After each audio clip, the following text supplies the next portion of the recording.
All right, Alexander, let's talk about the fact that France is out of Niger.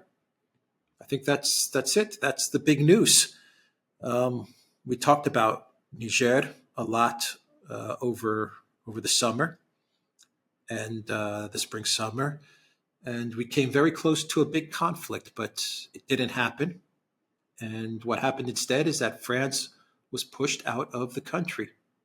So this is a big event. Absolutely. I think it is the first time there is no French presence on the territory of the state we now call Niger since 1897. I mean, that gives you a sense of how long France has had a presence in this part of Africa. And it was Niger, very important country with, huge uranium deposits, strategically positioned, all of that we've been hearing about so much. A jewel in France's old colonial crown, very much a place where France continued to exercise predominant influence right through the Cold War and beyond. And now it's gone. They've finally severed their links with France. And if we go back a couple of months when there was the coup in Niger, it was really, if you remember, it was touch and go. I mean, we had threats from Macron at one point that France was actually going to intervene in Niger. There's going to be military action taken by France in Niger. And it turned out the African Union was dead against it. It was completely opposed to a neo-colonial intervention by France in Niger. And then there was an attempt to try to split the Niger military.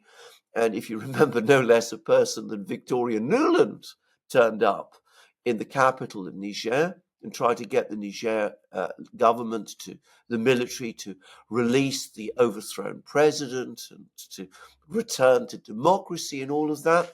And the fact that Victoria Nuland went to Niger tells you a number of things. Firstly, how important Niger is, because, Nuland, let's face it, is probably the single most important person behind the scenes in the State Department.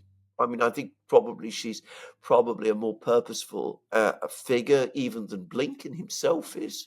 But she's now the second, the second in charge at the State Department, and she went off to Niger, tried to talk the military round. The military refused to listen. They remained united. Then we had a major attempt, a major effort by France and the United States, and Britain also, by the way, to try to get ECOWAS to send troops into Niger to overthrow the new government there. And there was supposedly agreements about this, and military force was accumulated, and the president of Nigeria appeared to be in support of this. And we were even given deadlines, 2-week deadlines, and all of those things. And then it became clear that within ECOWAS itself and within Nigeria itself, there was enormous opposition. And that military operation was cancelled. And now we have France, and they've had to leave Niger. And Niger itself is now closely aligning with Burkina Faso and Mali, which are also countries where there have been anti-French coups and which are increasingly aligning with the BRICS.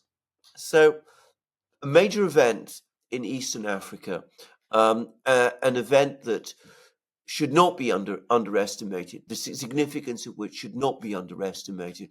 And there's talk, which may or may not happen, about Mali, Burkina Faso, and Niger forming some kind of federation together. Well, we'll see. Yeah, the world is changing. France has been weakened a lot. Yes, especially under Macron. Yeah.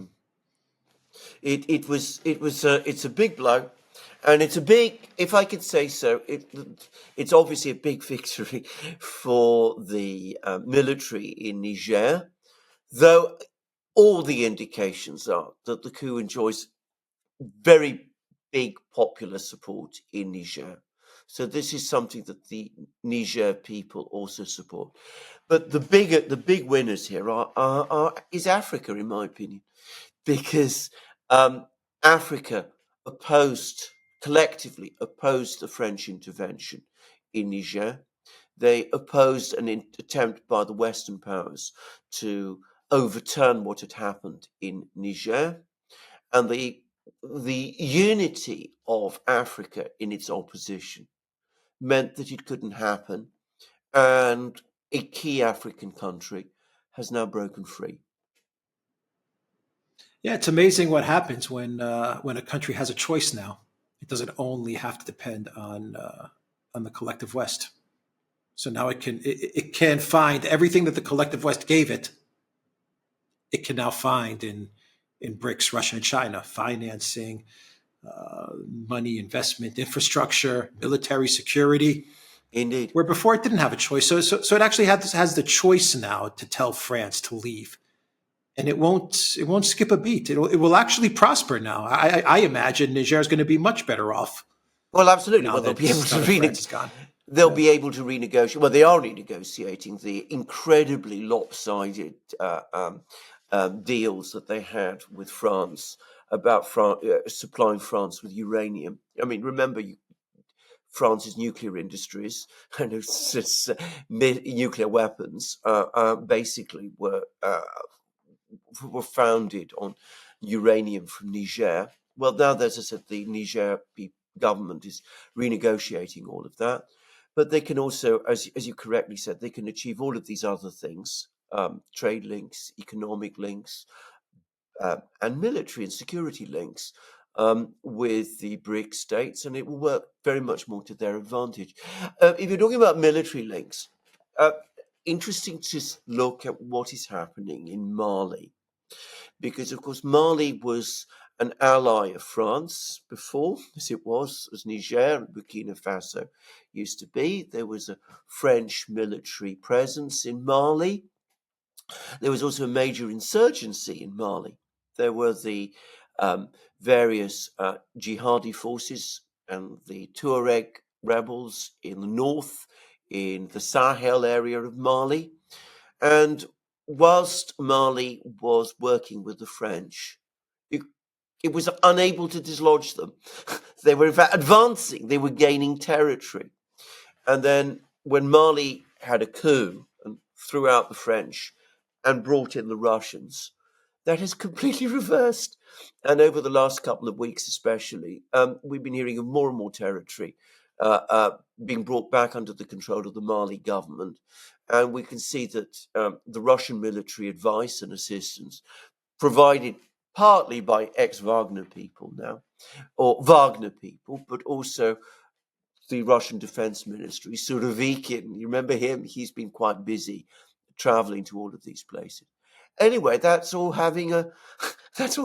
leading finally to Mali looking like it will be able to regain control of all of its territory. All right. We will leave it there. TheDuran.locals.com. We are on Rumble, ODYSEE, BitChute, Telegram, Rockfin, and Twitter X. And go to the Duran shop. Use the code Christmas20, 20% off all merch. Take care.